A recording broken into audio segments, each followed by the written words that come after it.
Oh, I never did finish watching that. Darn it. Now I gotta go back and finish watching that. Great. Alright, let's go live. Go live. I probably should have restarted my computer. It's been on all day and it's acting a little sluggish. Probably need to delete a bunch of stuff off this computer too. You know what? I'm about to delete all of this. What is this? Yep. That can go. I'm about to delete all that. Come on. Yep. Computer's slugging. Boom. There we go. Put in the trash bin over there. What's all of this?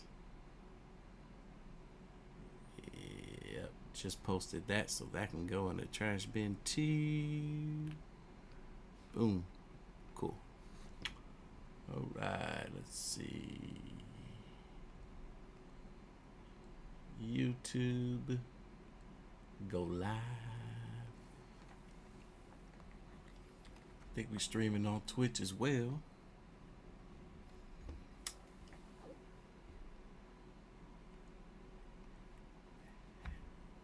And we are. Cool.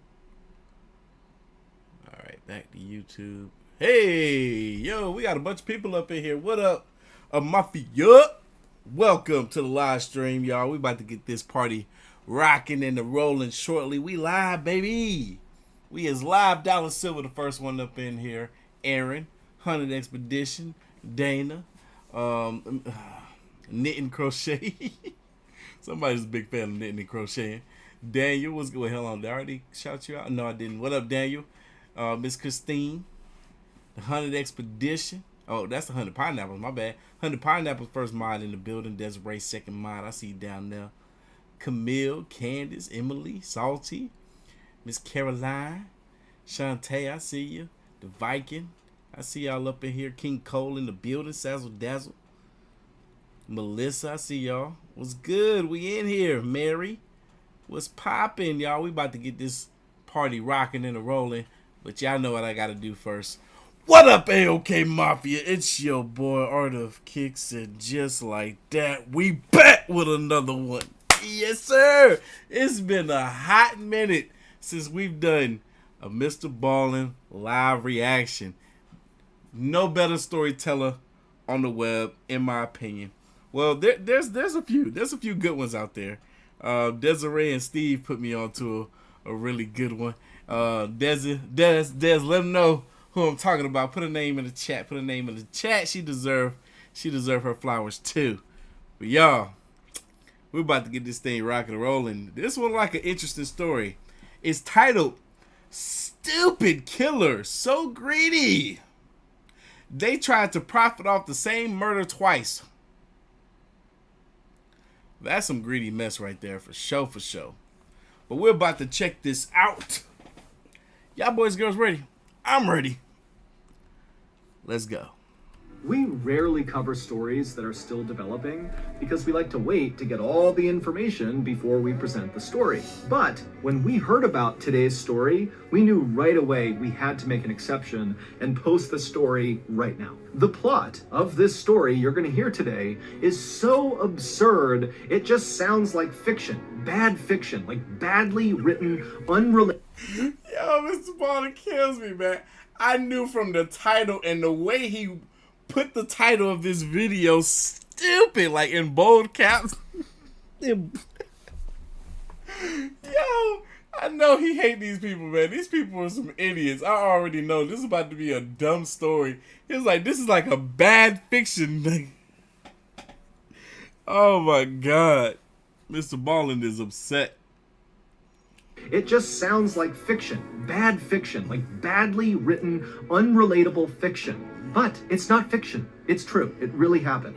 But before we get into this totally absurd story, if you're a fan of the strange, dark, and mysterious delivered in story format, then you've come to the right place because that's all we do, and we upload once a week.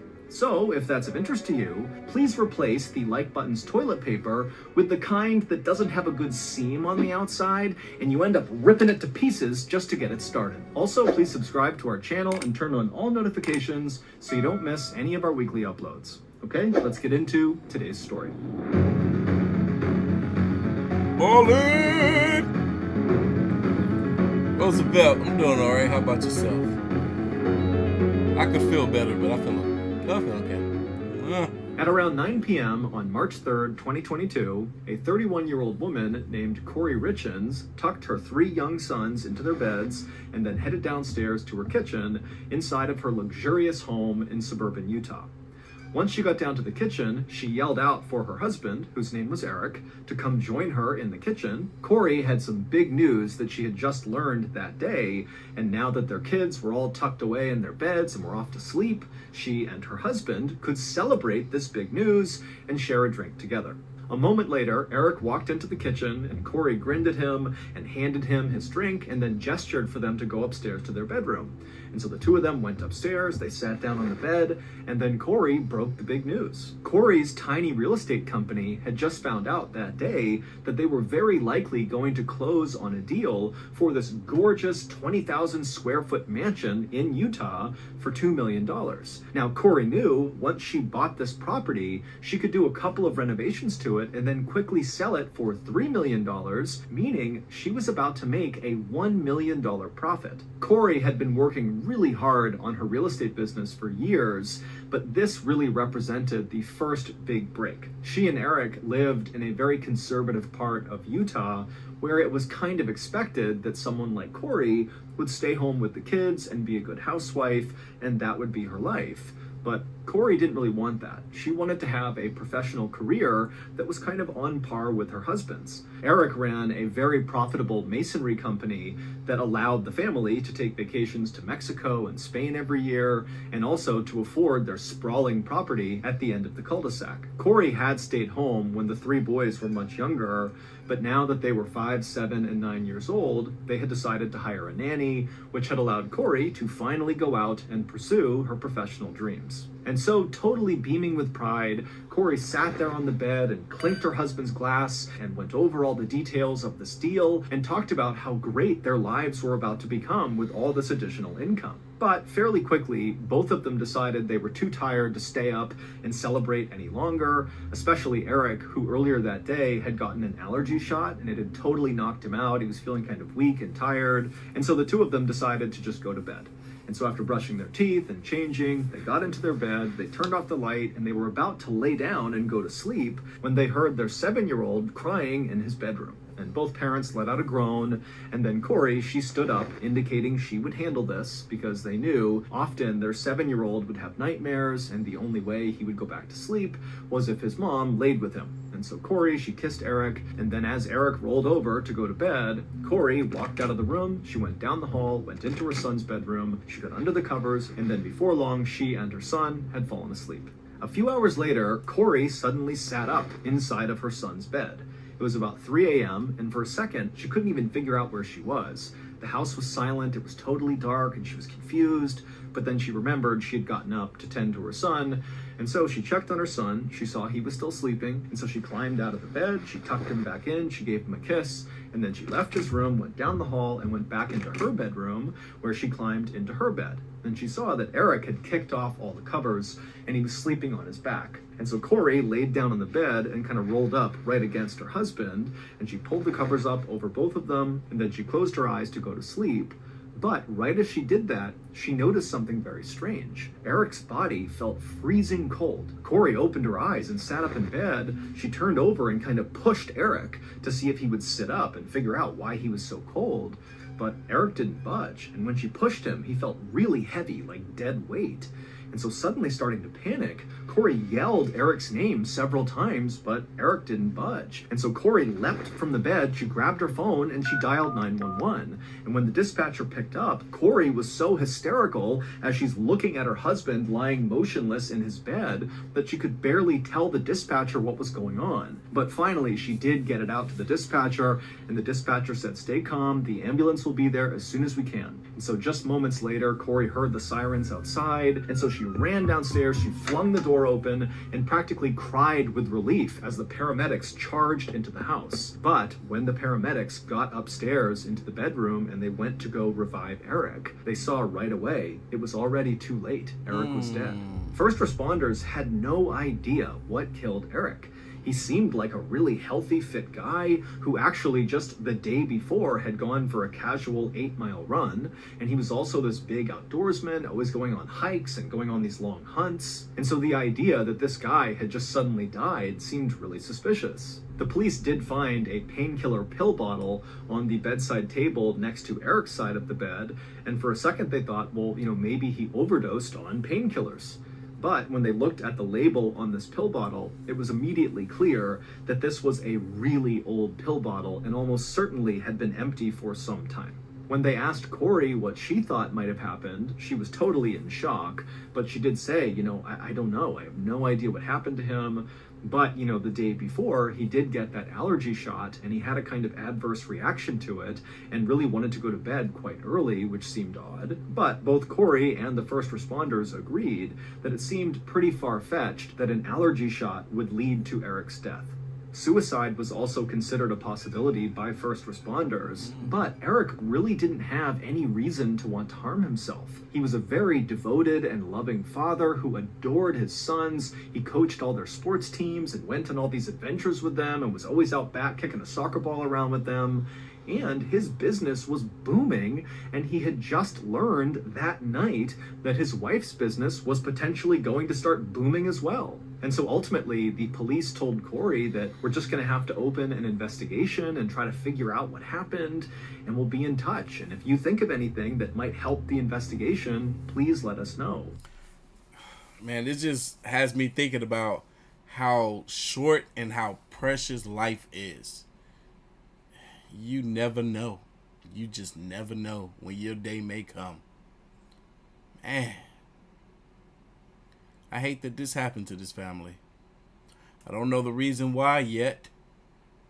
But nonetheless, these poor boys and the wife. Man.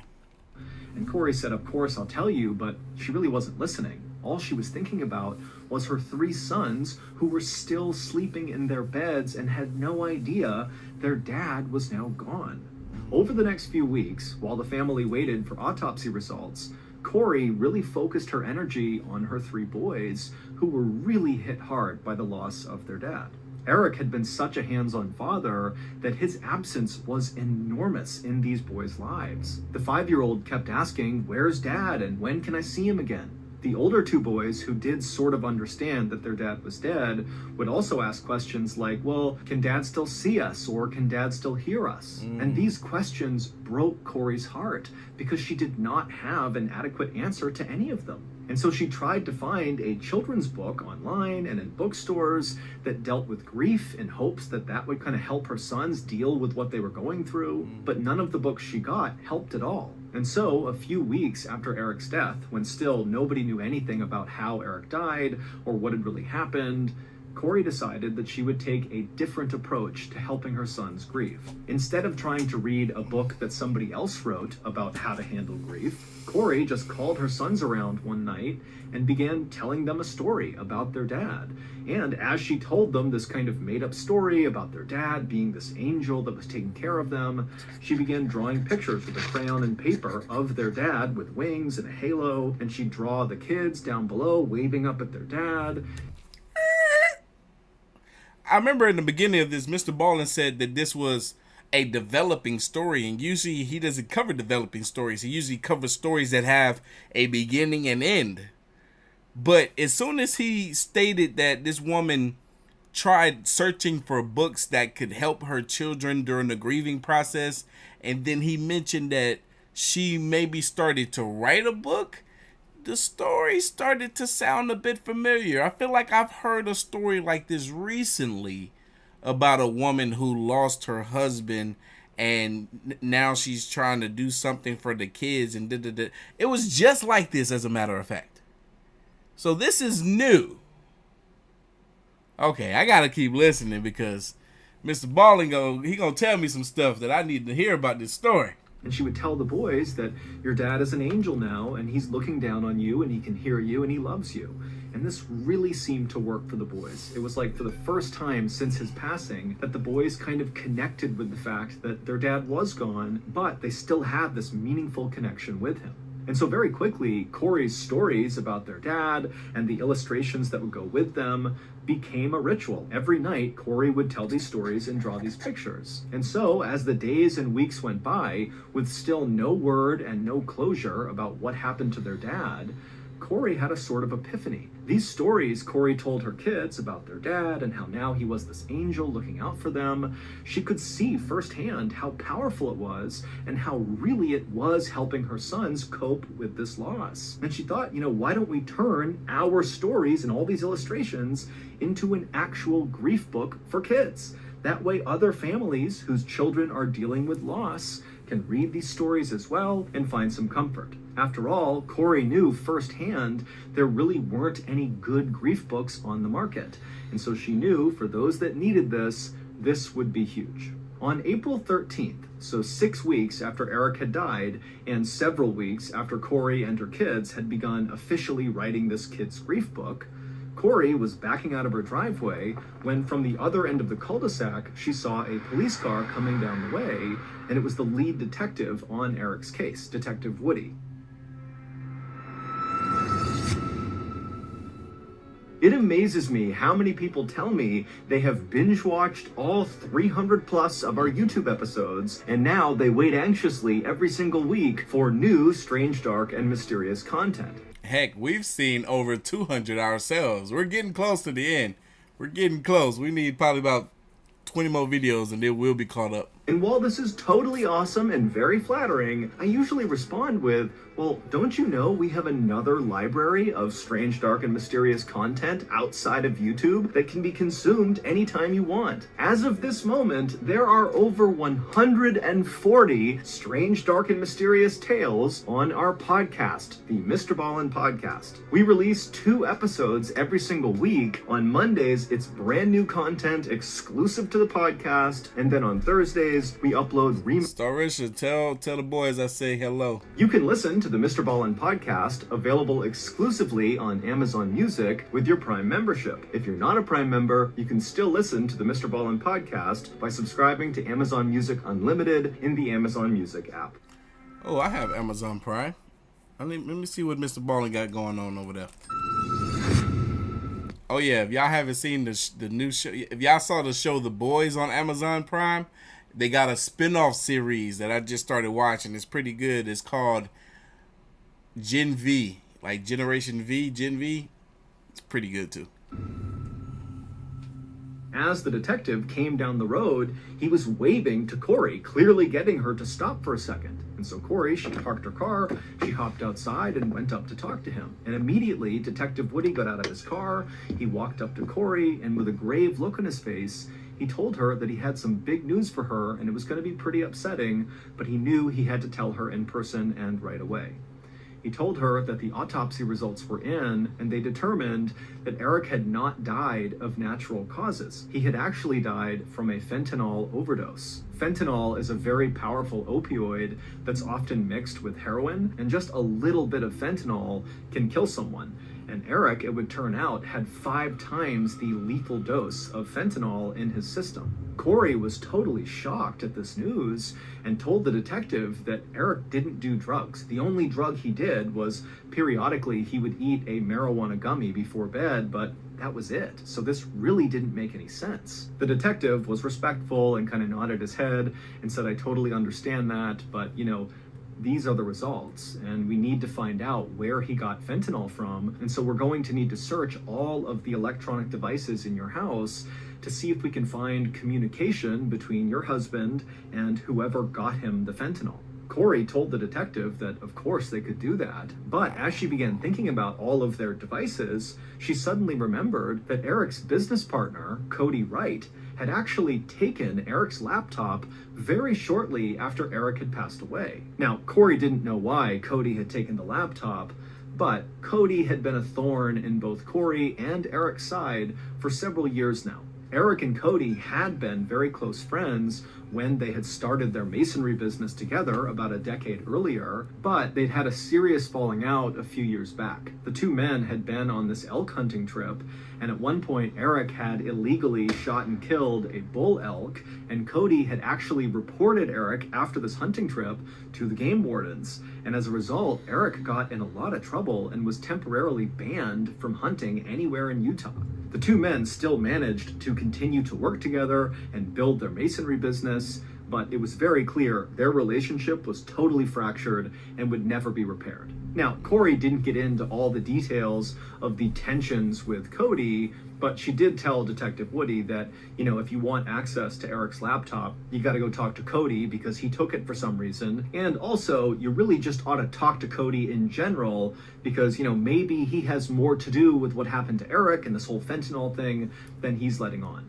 The detective told Corey that he appreciated the information and he appreciated being allowed to go in and collect all the devices, and that he would go talk to Cody and try to retrieve Eric's laptop. And then after that, the detective thanked Corey and said they'd be in touch soon.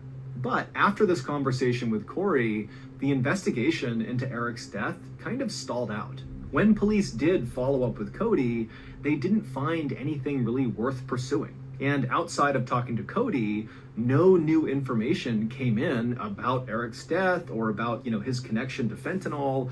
And so really there was nothing for police to operate on. And so while the family just kind of waited for more information to come out about whatever happened to Eric, Corey just focused her energy on taking care of her three boys and writing this grief book with them. And finally, on March 5th, 2023, so almost exactly a year after Eric has died, and still police have no idea what happened to him, the grief book was finally done, and Corey self-published it on Amazon under the title, Are You With Me? And right away, the book was a total hit with parents of grieving children. And as the 5-star reviews poured in, so too did requests from local media for Corey to be interviewed and talk about this book and why she wrote it and how her kids are doing. Corey had no idea her book would be this successful, and so at first she was really terrified to do any of these interviews, but eventually she decided she would just say yes to all the interviews because she was very proud of what her and her kids had created, and she knew Eric would be proud too. However, what Corey didn't know was there was going to be a massive unintended consequence from publishing this book. Ever since Eric was found dead in 2022, the police in Utah began painstakingly searching all of the electronic devices that the Richens owned and that Cody, Eric's business partner, owned. And basically, they were just looking anywhere for some sign of communication between Eric and whoever had given him the lethal fentanyl dose. And at some point during the search of all these devices, the police found something very unusual. And they knew it very likely had to do with Eric's death. But they didn't really have any evidence to prove that, and so they just had to kind of sit on it and wait to see what happened next. And what happened next was shortly after Corey published her grief book, it got all this media attention, and in turn, because of this attention, Eric's death, specifically the unsolved nature of his death, also got a lot of media attention. And eventually, several people who kept seeing all this news about Eric's unsolved death reached out to police and said, you know what? He did not overdose on fentanyl. He was murdered, and I'm almost positive I know who did it. And lo and behold, the alleged killer that all these people brought up to the police was the same person that the police in Utah had become suspicious of because of all those unusual things they had found during their search of all of the electronic devices. And so... Bro, this is getting juicy. This is the story, too. This is the story that I heard on the news recently, a few months back. Oh, suck it now. It's getting good. On May 8th, 2023, not long after getting all these tips about this alleged killer, the police in Utah felt like they finally had enough ammo to go after this person, and they headed out to make an arrest. While we don't know for sure what happened, because again, this story, it's ongoing. This case has not even gone to trial yet. Here is what prosecutors say really happened to Eric Richens on March 3rd, 2022, the night he died. That night, Eric was upstairs when he heard Corey down in the kitchen calling for him, saying to come down and join her. And so he went downstairs, he went into the kitchen, and immediately he saw his wife grinning ear to ear, and she promptly handed him a drink and said, "I have big news and we're going to celebrate." And after the two of them went up to their bedroom, Corey told Eric all about this big real estate deal and how their company was about to profit $1 million. And then after that, they clinked their glasses together, said cheers, and took a sip from their cups. The drink that Corey made for both of them was called a Moscow Mule. It's made with ginger beer, vodka, and lime. But when Corey mixed Eric's Moscow Mule, she added one additional ingredient, a lethal dose of fentanyl. It would turn out Corey had been stealing money from Eric's bank accounts, and he had found out. Eric also had discovered that Corey had been taking out these massive loans in their family's name, which Eric was really upset about. In fact, Eric was so upset with Corey that he wanted a divorce and was talking to a divorce lawyer and making sure after the divorce was finalized that Corey could not touch his money. But perhaps... Let me dang on put this story on my second channel. Ooh, they gonna have a field trip with this one. Ain't a man on the planet ever gonna wanna get married again. That's ooh, no, if she ain't greedy, how could you do this to your husband? Ooh, no, I can't. Oh, no. Oh, my God. This is a horrible wife. She is horrible. She's one of the most despicable human beings on the planet. Sensing that a divorce was imminent and the money faucet would be turned off, Corey simply took out a $2 million policy on Eric and then killed him. And then shortly after that, in order to help her sons deal with the loss of their father, who she killed, she wrote a grief book about it and sold it for a profit. Police say Corey had been working for weeks to figure out the right fentanyl dose to give to her husband. Ooh, she was scheming. She was scheming hard. Oh, she never loved him. There ain't no way. That ain't love. You don't know. You don't do that to somebody you love. That's crazy. She did. Ooh, she don't love her boys neither. There's no possible way. There's no possible way you can love your children and put them through that sort of pain. No, that's wild. I can't believe it. I can't believe this right now. This is crazy. On Valentine's Day that year. Yeah, I didn't want to spoil it, y'all. I didn't want to spoil it, but there was a reason why this story made news. This woman made a grief book for her children because the father died and she killed him.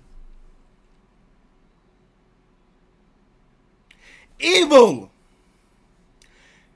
Put her under the jail. Fentanyl dose to give to her husband. On Valentine's Day that year, Corey had given Eric a poisoned sandwich that had fentanyl in it that she attached a love note to, but it obviously did not kill Eric. He just broke out in hives. So Corey got a stronger dose of fentanyl. She put it in his drink on March 3rd. This woman done tried multiple times. Oh my God. Oh my God. Evil. Just evil. And this time it worked. The story that Corey told first responders when they arrived to hopefully try to save Eric was that, they had had this celebratory drink and then they went to bed and then she had gotten up to see her son. And then, when she came back at 3 a.m., Eric was cold to the touch and she called 911. But in reality, after she poisoned her husband and he's laying there still on the bed, slowly dying from this overdose, she just got up and paced around the house for several hours, Googling things like how to destroy electronic evidence and luxury prisons for the rich in America. These searches were, of course, the highly unusual and suspicious things that the police saw when they looked through all those devices during the initial part of the search. But as much as it made them think Corey likely had something to do with this, they didn't have enough to actually arrest her. However, after Corey published her grief book and went on this big tour promoting her grief book, Eric's family, who's watching this happen on TV and listening to the radios, I mean, they just couldn't take it. It disgusted them because they secretly believed that Corey had killed Eric over money. They didn't like Corey to begin with, and it just felt like she did this, and now she's profiting on Eric's death. And so family members... Of course the family gonna think she did it. Of course, especially if he had been saying, hey, y'all, you know, we're having some problems in our marriage. You know, this woman been taking money out of my freaking bank, out of our bank account. And, you know, it got to the point where I'm ready to divorce her. And they're like, yeah, yes, son, go ahead. Leave her. Leave that crazy woman. We didn't like her to begin with. Go ahead. Leave her. You'll be better off without her. And then they see her flaunting around. Yes, I'm making all this money from my little children's book about grieving. Yep, she did it. She did it. We know she did it. It's right there. It's written on her face. Began reaching out to police in Utah, and they said, you really need to look into Corey. We think she killed Eric. This whole grief book thing is a joke. She's a killer. Ultimately, it was those calls from Eric's family to the police, combined with Corey's very unusual and suspicious search history and electronic activity on the night that Eric died, that allowed police to arrest her at her home on May 8th, 2023. Corey, who denies any wrongdoing and says she did not kill her husband, is currently charged with aggravated murder, which could lead to the death penalty if she's convicted. She's being held without bail while she awaits trial, and her book, Are You With Me?, is no longer being sold on Amazon.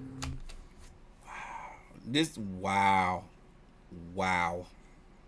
The artwork for this book looks very nice, though. I'll give them that. Oh my God. I'm tripping right now.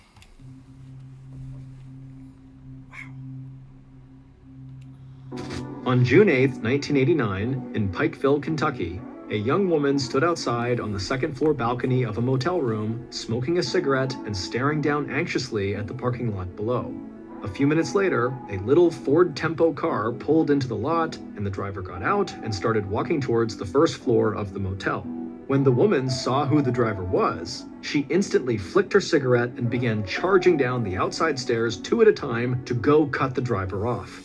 Moments later, the young woman and the driver would be inside of that little Ford Tempo car together, speeding down a dark mountain road, screaming at each other about what the heck they were going to do now. What happened that night inside of that little car after the driver had finally pulled over on that dark road would be so rare and so terrible that the FBI would actually report that it literally, in its entire history, had never seen a case like this before.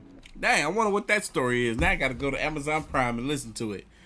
But yep, that was the story. That was the story that I heard in regards to that woman and them boys. Because I remember after hearing it or after seeing it on the news, I was like, great. Now these boys are gonna be without their father and their mother because their mother was greedy. They should never forgive her for that either. Never. If that was my mom, I'd be like, psh, Mom, as much as I loved you, all my love that I had for you can no longer exist past today. I will just remember and cherish all the good times that we had together, but here moving forward, you're dead to me. Because that's wrong. That's evil. That was intentional. What if it gets to the point where we're grown or we're adults, we get older, and now we want your money, your millions that you have created for yourself. We want to inherit them, but you're senile and you're thinking, oh no, I'm not gonna let nobody take my money, so you take us out, your boys, your sons. Nah, Mom, we can't deal with you. We can't deal with you no more. But anyway, y'all, this was crazy. This is a wild story, man. Shout out to Mr. Ballin. This is a good story. But y'all, leave your thoughts, comments, and opinions down below. And I'm going to catch y'all in the next one. We might do another live stream this week. I'll keep y'all posted. Follow me on Twitter, Artofkickz. That's where I announce when I go live, so y'all won't have to guess. Anyway, I'll see y'all later. Peace.